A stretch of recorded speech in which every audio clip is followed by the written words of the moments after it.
আজকে আমার মেয়ের জন্য ইম্পর্টেন্ট একটা কাজে বের হয়েছিলাম এবং কোথায় গিয়েছিলাম, আমরা কোথায় খেয়েছি, আমার বেবির পছন্দের জায়গায় খেয়েছিলাম, সেই জায়গাটা কোথায় এবং সারাদিন কি কাজ করলাম, সকাল থেকে সন্ধ্যা পর্যন্ত আমাদের মা মেয়ের কিভাবে কেটেছে, কেন হঠাৎ করে বাইরে গিয়েছিলাম, আর আমার বেবির আজকে কেন ইম্পর্টেন্ট কাজ ছিল, ওর লাইফে ইম্পর্টেন্ট কাজ কি, সেই সব সম্পর্কে তোমাদের সঙ্গে শেয়ার করবো আজকে। সো আজকের ব্লগটা কিন্তু অনেক মজার হবে, তাই না? আসসালামু আলাইকুম, কেমন আছো সবাই? আশা করি সবাই ভালো আছি, সুস্থ আছো। সুরানিয়াস ফ্যামিলি ব্লগে সবাইকে স্বাগতম জানিয়ে শুরু করছি আজকের ব্লগটি আমি সকাল থেকে শুরু করছি। দেখো আমার বেলি ফুল গাছে 2টা ফুল ফুটেছে, এত সুন্দর আর কি ঘ্রাণ। ফুলের জগতে আমার সবচেয়ে পছন্দের ফুল হচ্ছে বেলি বেলি ফুল। আমি ভীষণ পছন্দ করি, এটার গন্ধ, এটার স্মেল আমাকে মাতাল করে দেয়, এতটা ভালো লাগে আমার। গত বছর এই সময়টাতে আমার বেলকুনিতে ফুল গাছ দিয়ে ভরা ছিল, বাট অনেক ফুল গাছ মরে গিয়েছে। এদিকে আমার ধনিয়া পাতা গাছগুলো আমি তোমাদের সঙ্গে শেয়ার করলাম, কত সুন্দর ধনিয়া পাতা হয়েছে। আর এদিকে আরেকটা বেলি ফুল গাছ আছে, এটাতেও অনেকগুলো করিয়ে এসেছে মোটামুটি। একটা কিন্তু অনেক বড় হয়ে গিয়েছে, এটা হয়তো বা 2-1 দিনের মধ্যেই ফুটে যাবে। যেটা বলছিলাম, আমার বেলকুনিতে একটা সময় অনেক গাছ ছিল, এখন মরতে মরতে সবই মরে গিয়েছে। বাট এখন আর আমি গাছ লাগাচ্ছি না, কারণ এই সময়টাতে গাছ লাগালে কোনো গাছই বাঁচবে না। কিছুদিন পরেই অনেক বৃষ্টি হবে, সামনে বর্ষাকাল, তখন আমি আবার অনেক গাছ আনবো আমার বেলকনিতে। আমি গতবারের ছবিগুলো দেখে আর মিস করি যে এতটা সুন্দর ছিল আমার বেলকনিটা। এখন একদম দেখো গাছপালা শুকিয়ে মরা মরা কাট হয়ে গিয়েছে। আমি তো ভেবেছিলাম ঈদে বাড়িতে গিয়েছে এসে দেখবো সবগুলো মরেই গিয়েছে, বাট আলহামদুলিল্লাহ সব গাছ কিন্তু মরেনি। তো সকালে গাছে পানি দিয়েই তো আমি সকালে নাস্তা বানাচ্ছি। আমার হাজব্যান্ড যেহেতু বের হয়ে যাবে, একটু তাড়াহুড়ো করেই নাস্তা বানাচ্ছিলাম। যত গরমই থাকুক চা ছাড়া কিন্তু আমার একদমই চলে না। তো এই তো আমি ব্রেড টোস্ট বানিয়েছি, আর এখানে ডিম পোচ আছে, তারপরে একটু শরবতও আছে আর চাও আছে। কারণ যা গরম পড়েছে তাতে কিন্তু শরবত ছাড়া চলেই না, লেবুর শরবত তো মাস্ট খেতেই হবে। সকালের নাস্তা চা না খেলেও কিন্তু আমার চলে না, মনে হয় সারাদিন কিছুই খাইনি, একদম কেমন যেন তৃপ্তি পাওয়া যায় না। নাস্তার মজাটাই মনে হয় চা ছাড়া হয় না, আমার কাছে এরকমই লাগে। তো যারা আজকে আমার ভিডিওটা দেখছো, যে যেখান থেকে দেখছো, সবার জন্য শুভকামনা জানাচ্ছি, এবং যে যে দেখছো একটা কমেন্ট করবা, লাইক করবা, আর অবশ্যই আমার চ্যানেলটাকে সাবস্ক্রাইব করে দিবা। তো মোটামুটি সকালে নাস্তা করে ঘরটর গুছিয়ে নিয়েছি, সেই সব আর দেখালাম না, তাহলে ভিডিওটা লং হয়ে যাবে। কারণ আজকে যেহেতু একটু বাইরে যাব, তাই আমি একটু ঝটপট করে রান্না করে নিচ্ছিলাম। 2 চুলা একসাথে রান্না বসিয়ে দিয়েছি। তো এই তো আমি কিন্তু রান্না অলরেডি শুরু করে দিয়েছি। আজকে কি রান্না করবো সেটা তোমরা অলরেডি বুঝেই গিয়েছো। সো রান্না করছি, তোমরা আমার সঙ্গে থাকো, তোমাদের সঙ্গে গল্প করি আর রান্না করি। যেই পরিমাণ গরম পড়েছে, এর মধ্যে আসলে গল্প মুখ দিয়ে বের হয় না, রান্না করাটাই মুশকিল হয়ে যায়। দেখো আমার হাত থেকেও ঘাম পড়ছে। আমি যখন দুপুরবেলা রান্না করি, আমার চোখের মধ্যে 2-1 বার ঘাম ঢুকে যায়। আর মাঝে মধ্যে তো এরকম হয়, আমি যে মরিচ কেটেও হুটহাট করে ঘাম মুছে ফেলি, এত জলে মুখ, সাথে সাথে আইস লাগাতে হয়, মানে কি যে একটা সমস্যা, মানে কি বলবো। আল্লাহ রহমতই করেন আমাদের। প্রতিটা দিন ওয়েট করি আল্লাহর একটু রহমতের জন্য, কবে একটু বৃষ্টি দিবে, কবে একটু ভালো লাগবে, স্বস্তি ফিরে পাবো, একমাত্র আল্লাহই ভালো জানেন। আমরা যারা বাড়ির বউ আছি তাদের তো রান্নাবান্না করতেই হবে, কাজকর্ম এগুলো করতেই হবে, যেহেতু বেবি আছে, সংসার আছে, হাত পা গুটিয়ে তো আর বসে থাকা যায় না। তো এই তো, আর এদিকে আমার বেবি তো আছেই, মানে এই টাইমটাতে রান্নাঘরে আমি ঢুকলে, আর আমার রুমের সাথেই রান্নাঘরে, মানে মাঝখানে শুধু ওয়ালটা আছে, এই পাশে রান্নার চুলা, যে ওয়ালটা তোমরা দেখতে পাচ্ছ তার অপর সাইডে কিন্তু রুম। এতটা গরম হয়ে যায় রান্নাঘর তো যেমন তেমন গরম হবে রান্না করলে, বাট মেইন রুম যে প্রচুর গরম হয়ে যায়। আমি বেডরুম চেঞ্জ করেছি, মানে আমার যেহেতু 2টা রুম, আমি পাশের রুমে চলে এসেছি, বেডরুম বানিয়ে ফেলেছি এখন এই গরমের জন্য। বাট সব রুমে কিন্তু একই অবস্থা, কোনো রুমে কিন্তু গরমে মানে ফাঁকা নেই। এদিকেই তো আমি ইলিশ মাছের মাথা লেঞ্জু ছিল, ওইগুলো নিয়ে নিয়েছি, ওটা দিয়ে লাউ দিয়ে ঘন্ট করবো আজকে। আমি বেসিক্যালি ইলিশ মাছের মাথা লেজ রেখে দিয়েছিলাম ভর্তা খাওয়ার জন্য, এটা কিন্তু ভীষণ ভালো লাগে খেতে। বাট আজকে যেহেতু লাউ আছে, তাই আমি বের করে নিয়েছি, লাউ দিয়ে ঘন্ট করবো। লাউ দিয়ে ঘন্ট কিন্তু ইলিশ মাছের মাথা দিয়ে ভালো লাগে। তো আমি প্রথমে তো দেখিয়েছি, আমি ছোট ছোট করে কেটে নিয়েছিলাম মাথা লেজগুলো একদম। আর এদিকে এই তো আমি রান্না বসিয়ে দিয়েছি। এটা বেলে মাছের তরকারি হবে, আলু দিয়ে টমেটো দিয়ে বেলে মাছ রান্না করব। মাছটা একটু বড় সাইজের ছিল, তাই আর চচ্চড়ি করিনি, একটু হালকা হালকা মাখা মাখা ঝোল রেখে রান্না করব।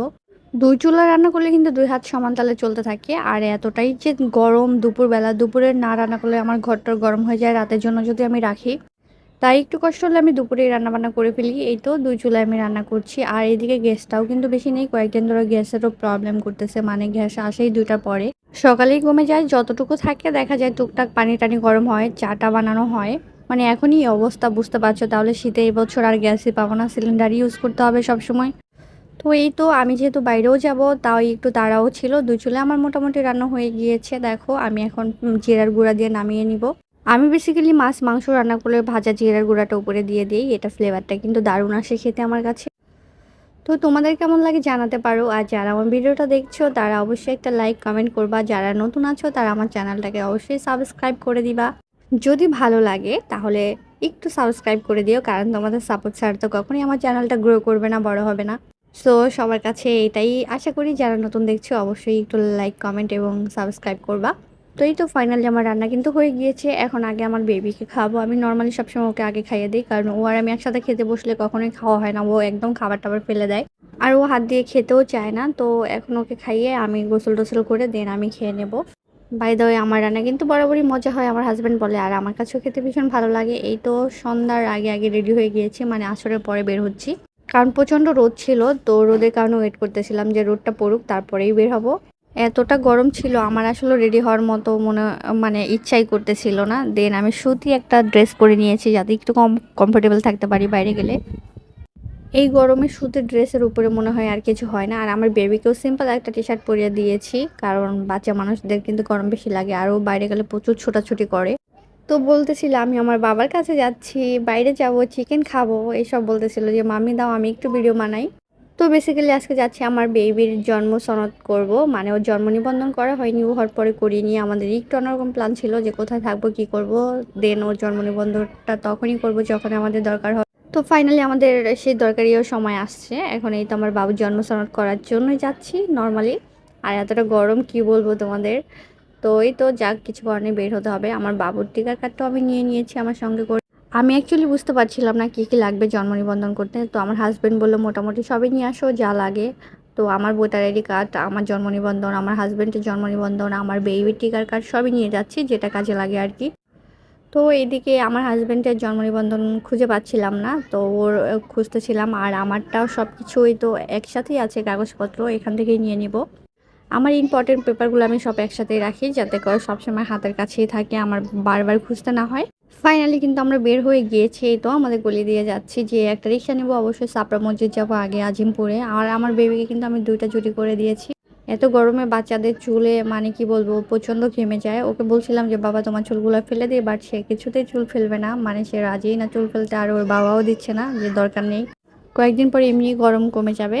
তো এই জন্য আর কি আমি 2টা জুটি করে দিয়েছি, যাতে আমার বাবুর একটু স্বস্তি লাগে বাইরে। দেন ফাইনালি তো আমরা চলে এসেছি আজিমপুরে, সাপড়া মসজিদ, এখানে কাজ করব।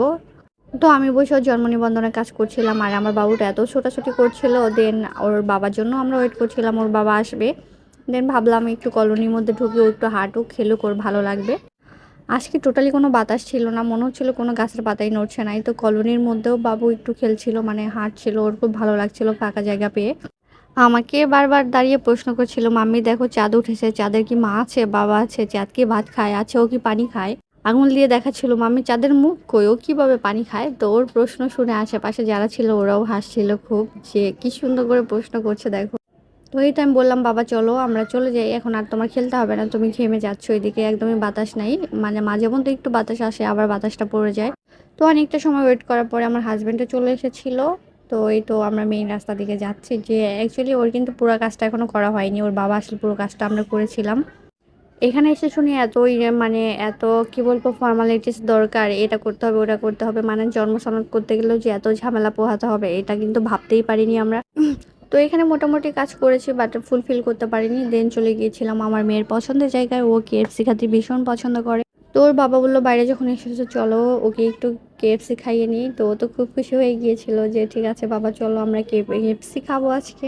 আমার মেয়েটা ভীষণ দুষ্ট আর ভীষণ ফাস্ট, অবশ্য অনেক লক্ষ্মীও বটে। এই তো বাবা মেয়ে আমার জন্য ওয়েট করতেছে, আমি যেহেতু একটু পিছনে ছিলাম, আমি সবসময় একটু লেটই হয়ে যায় আমার। ফাইনালি চলে এসেছি, মানে হেঁটে হেঁটে আসছি, যেহেতু কেএফসি থেকে মানে আজিমপুর থেকে খুব একটা দূরত্ব, সময় লাগে না, 5 থেকে 6 মিনিটের বিষয়। তো 5-6 মিনিট হেঁটে আসছি, আসার পরে এই তো গরমে ঘেমে টেমে একাকার হয়ে গিয়েছে। এটার মধ্যে ঢোকার পর ভীষণ শান্তি লাগছিল, মানে একদম মনে হচ্ছিল ঠান্ডা বাতাস, এসির বাতাসে আমার ঘুম চলে আসছিল। আমি দেখো আমার পুরো চুল টুল ভিজে গিয়েছিল, গরমে এতটা ঘাম ছিল আমার শরীরে, মনে হচ্ছে আমি গোসল করে আসছি, মানে চুল টুল সব ঘেমে গিয়েছে। তো একটু স্বস্তি লাগছিল এখানে বসার পরে। আমি আমার হাজব্যান্ডকে বলছিলাম আমি তো মনে হয় ঘুমিয়েই যাব। তো আমাকে বলছিল কি অর্ডার দিব বলো। তো আমি বললাম ঠিক আছে তোমার যা মন চায় অর্ডার দিয়ে আসো। আর আমার বেবিটাও রিল্যাক্স করছিল আর বলছিল মাম্মি আমি এই বাতাসে চেয়েছিলাম, এখানেই দেখো ঠান্ডা বাতাস আছে।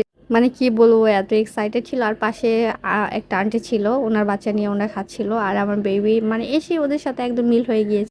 আমার মেয়েটা মাশাল্লাহ সবার সাথে অনেক সুন্দর করে মিশতে পারে, ওর 30 সেকেন্ডও লাগে না মিশতে। এদিকে আমাদের কিন্তু খাবারটা এখনো আসেনি, পাশের আন্টির খাবার ও খাচ্ছে, মানে ওরা দিচ্ছে ওকে। তো আমি বলছিলাম যে, "আন্টি দেওয়ার দরকার নেই।" পরে বলল, "সমস্যা নেই, আমরা খাবো, ও দাঁড়িয়ে থাকবে।" আমাকে জিজ্ঞেস করতেছিল, "মাম্মি আমি নিবো?"